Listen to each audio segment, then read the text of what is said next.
अस्सलाम वालेकुम जी, क्या हाल चाल है? ठीक हो ना? उम्मीद करता हूँ सब खैरियत से होंगे। आज के वीडियो का जो टॉपिक है वो ये है कि बहुत सारे लोग मुझसे पूछ रहे थे कि आप जिस यूनिवर्सिटी में पढ़ते हो उसका फीस स्ट्रक्चर क्या है, मतलब कितनी उनकी फीस है और क्या सीन है उधर। तो आज के वीडियो आपने लास्ट तक देखनी है। आप लोगों को कंप्लीट मैं बताऊंगा कि इधर का फीस स्ट्रक्चर क्या है, कितनी फीस होगी और डिग्री का जो भी इसमें खर्चा आता है, जो भी एक्सपेंसेस है, मैं सब आपको बताऊंगा। ठीक है। फर्स्ट ऑफ ऑल ये है कि अगर तो चैनल को सब्सक्राइब नहीं किया हुआ तो सब्सक्राइब कर लो। ठीक है। इधर काफी सारे स्टूडेंट्स जो पाकिस्तान में होते हैं उनका बहुत ज्यादा माइंडसेट होता है कि पता नहीं रशिया में क्या हो रहा है या क्या नहीं हो रहा। ठीक है। आप लोगों को मैं आज बताऊंगा, आप लोगों को आज मैं बताऊंगा कि इधर क्या प्रॉपर सीन होता है, मतलब किस तरह सब इधर पढ़ते हैं, जो भी होता है मैं आपको सब बताता हूँ। फर्स्ट ऑफ ऑल तो मुझसे काफ़ी ज़्यादा मैसेज मुझे आ रहे थे इंस्टाग्राम पे कि ब्रदर उधर कितनी फ़ीस है या कितनी फ़ीस वगैरह है। कुछ एजेंट्स हमसे ज़्यादा ले रहे हैं कि पाकिस्तान में देखो क्या होता है, पाकिस्तान में होते हैं कंसल्टेंट्स। ठीक है। और जो रशिया में जो डायरेक्ट एडमिशन है वो यूनिवर्सिटीज़ में नहीं होते। ठीक है। जो हमारी यूनिवर्सिटी है उधर तो बिल्कुल भी नहीं होता, आपको एक कॉन्ट्रैक्टर की ज़रूरत होती है। अब पाकिस्तान में जो कंसल्टेंट वो क्या करते हैं, वो आपको कहते हैं जी हम आपका डायरेक्ट बेस पे एडमिशन करवाएंगे रशिया में, फलाना ये होगा वो होगा। और जब आप उधर लैंड होते हो तो आपको एयरपोर्ट पे रिसीव करने कोई नहीं आता। मतलब फर्स्ट ऑफ ऑल तो बहुत मुश्किल है कि वो आपका काम करवाएं। अगर कोई करवा भी देता है तो आपको उसके आगे काफी ज्यादा प्रॉब्लम्स फेस करनी पड़ती है। ठीक है।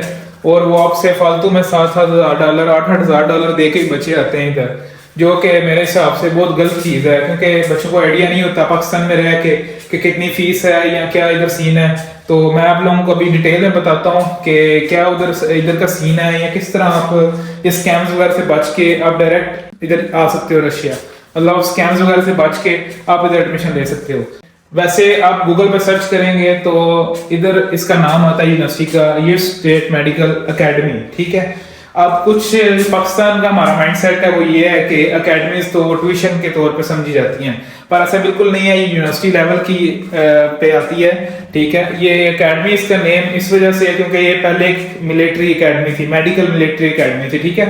तो बाद में जो है ये मिलिट्री से अलहदा हो गई तो यूनिवर्सिटी लेवल पे ये आ गई। और ये इस यूनिवर्सिटी को ऑलमोस्ट 100 ईयर्स होने वाले हैं। 19 मतलब इस यूनिवर्सिटी को ऑलमोस्ट 100 ईयर्स होने वाले हैं और ये गवर्नमेंट यूनिवर्सिटी है और ये काफ़ी ज़्यादा पुरानी है और काफ़ी ज़्यादा इधर जानी मानी यूनिवर्सिटी है। ठीक है। आप PMBC भी देखें, वहाँ पे भी ये लिस्टेड है। और उसके अलावा यहाँ पे भी जो स्टेट है उधर की बेस्ट मेडिकल यूनिवर्सिटी ये है। ठीक है। जिस स्टेट में हम रह रहे हैं। और दूसरी बात ये है कि मेरा भी इधर सेकेंड ईयर है और जब मैंने अपना स्टार्ट किया था अपना मेडिकल जर्नी तो मैंने फर्स्ट ऑफ ऑल यूनिवर्सिटीज पहले सर्च की थी, कजाकिस्तान, किर्गिस्तान, डिफरेंट जो कंट्रीज में मैंने देखा था कि किधर जब मेरे लिए बेस्ट ऑप्शन लगेगा मैं वहाँ पे अप्लाई करूँगा।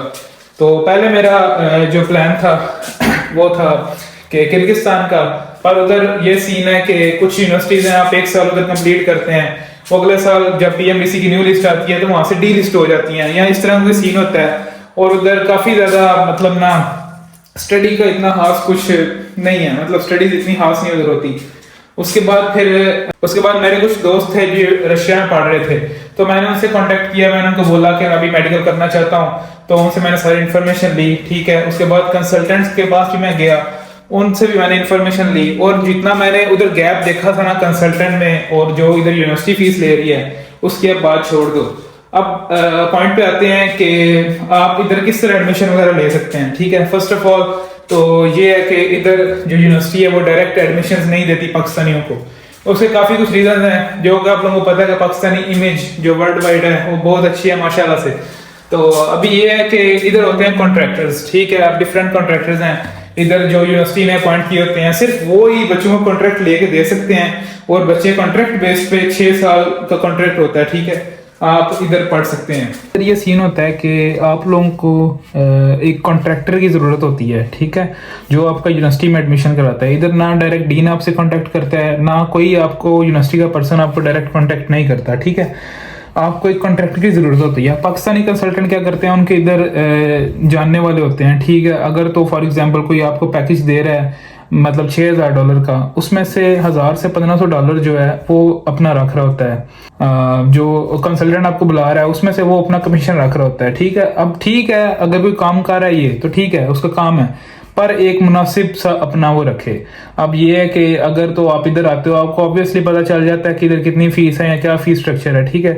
तो अपना पहले से ही कॉन्ट्रैक्ट पढ़ के आओ, ठीक है। जो भी आप कंसल्टेंट चूज़ कर रहे हो उसको ध्यान से देखो कि वो यूनिवर्सिटी वाले उसको जानते भी हैं या नहीं जानते, ठीक है। अगर तो देखो, अब जैसे मैं पढ़ रहा हूँ, अगर आपको फर्स्ट ऑफ ऑल एडमिशन वगैरह करवाना है तो आप मुझे भी इंस्टाग्राम पे कांटेक्ट कर सकते हो। कोई भी आपको इन्फॉर्मेशन चाहिए कि एडमिशन किस तरह होता है यूनिवर्सिटी में या इधर क्या हिसाब है, तो आप मुझे डायरेक्टली इंस्टाग्राम मैसेज कर सकते हो, अपना कोई भी क्वेश्चन पूछ सकते हो। अब देखो अब इधर क्या सीन होता है, अब इधर कॉन्ट्रैक्टर्स होते हैं। अब मैं आपको फीस स्ट्रक्चर इसका बताता हूँ। जो कॉन्ट्रैक्ट होता है इधर, उसमें क्या क्या इंक्लूड होता है। अब इधर जो कॉन्ट्रैक्ट्स पे आप सिर्फ आ सकते हो। अब कॉन्ट्रैक्ट में एक तो आपकी होती है मेडिकल की, जो इधर यूनिवर्सिटी की फ़ीस है, ठीक है। उसके बाद हॉस्टल की फ़ीस होती है, हॉस्टल की फ़ीस, और उसके बाद आप लोगों का वीज़ा जो हर साल रीन्यू होता है वो है। उसके बाद मेडिकल इंश्योरेंस है, ठीक है, वो भी हर साल होती है। उसके बाद इनका मेडिकल चेकअप वगैरह, जो आपके टेस्ट वगैरह होते हैं, वो भी इसी में इंक्लूड होते हैं। सिर्फ आपका जो इंक्लूड नहीं है वो है आपका मेस, मतलब खाना वगैरह, ट्रांसपोर्ट, वो आपने खुद करना है। इधर ये सिर्फ इनका जो सीन है, सिर्फ आपका खाना और आपका जो ट्रांसपोर्ट आने जाने का या शॉपिंग वगैरह, वो सिर्फ आपके एक्सपेंसेस में आता है। बाकी सब कुछ आपके पैकेज में इंक्लूड होता है। अब पैकेज कितने का होता है या इनका क्या हिसाब होता है, ये मैं आपको डायरेक्ट बताता हूँ। सब ने अपना अपना प्राइस वगैरह रखी होती है कि कोई आपको बोल देगा $6000, कोई $5500, कोई $5000। मैं आप लोगों को ऑन एवरेज बता देता हूँ। इस तरह ये है कि किसी के प्राइसेस कुछ ज़्यादा होती हैं, क्योंकि कम होती है। तो मैं आप लोगों को ऑन एवरेज बता देता हूँ कि एक जो कॉन्ट्रैक्ट है उसकी प्राइस वगैरह कितनी होती है। अब ऑन एवरेज में आप ले लो कि जो आपका 2024 में जो कॉन्ट्रैक्ट होगा वो होगा ऑन एवरेज पे 5000 से लेके 6000 के बीच बीच। इसमें सब कुछ आपका इंक्लूड होगा। कंसल्टेंट की जो कमीशन है वो भी इंक्लूड होगी, जो आपको इनवाइट कर रहा है उसका भी, और जो भी यूनिवर्सिटी के सारे एक्सपेंसेस हैं वो भी उसी में इंक्लूड होते हैं। और आपका इधर तक आने का खर्चा, आपको एयरपोर्ट से लाने तक की जिम्मेदारी भी उसी की होती है जो आपको बुला रहा है, ठीक है। वो भी आपको इधर तक लेके आएगा। ये सारा सिर्फ आपका इंक्लूड नहीं है, तो उसमें आप लोगों का खाना इंक्लूड नहीं है और ट्रांसपोर्ट इंक्लूड नहीं है। आपकी फर्स्ट सेमेस्टर की बाकी हर चीज़ उसमें क्लियर होगी। जो उसके बाद आपने नेक्स्ट फीस देनी है उसका क्या हिसाब होता है। अब जो 2024 वाले बैच वाले हैं जो अभी आएंगे सितंबर इनटेक में, उनका ये सीन होता है कि उनकी फीस है ऑलमोस्ट 1,90,000 रूबल के आसपास, जो कि पाकिस्तानी 6 लाख रुपए बनता है। तो आप लोगों की ये एक सेमेस्टर की फीस होगी। अब इसमें क्या क्या इंक्लूड है, इसमें भी same as it is second semester की फीस, सेकंड सेमेस्टर का हॉस्टल, ठीक है।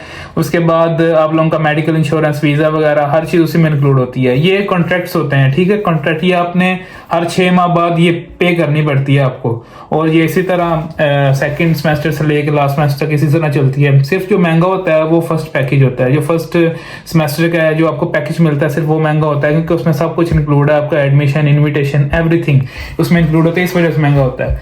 आई होप सो आप लोगों को क्लियर हो चुका होगा। जो आपके डाउट्स वगैरह हैं वो आई थिंक सो कि आप लोगों के डाउट्स वगैरह क्लियर हो चुके होंगे। अगर फिर भी आप लोगों का कोई क्वेश्चन है तो डिस्क्रिप्शन में मेरे इंस्टाग्राम का लिंक है, ठीक है। आप मुझे डायरेक्टली उधर मैसेज कर सकते हो। कुछ भी आपको क्वेश्चन है आप मुझे पूछ सकते हो, या आप कमेंट कर सकते हो नीचे। मैं आप लोगों का कमेंट भी पढ़ता हूँ, तो मैं आप लोगों को उधर रिप्लाई कर दूंगा, या आप मुझे इंस्टाग्राम मैसेज कर दें। होप सो वीडियो आप लोगों के लिए काफ़ी हेल्पफुल होगी। तो चैनल को सब्सक्राइब कर दो, वीडियो को लाइक शेयर सब्सक्राइब कर दो। मिलते हैं आपसे नेक्स्ट व्लॉग या नेक्स्ट किसी वीडियो में। तब तक के लिए अल्लाह हाफिज़। इंस्टाग्राम डिलीट मैंने कर दिया था पिछले हफ्ते, सुकून नहीं मिलता शायद कर जाऊं मैं अब इन सबसे। जब से पैदा हुआ तब से ही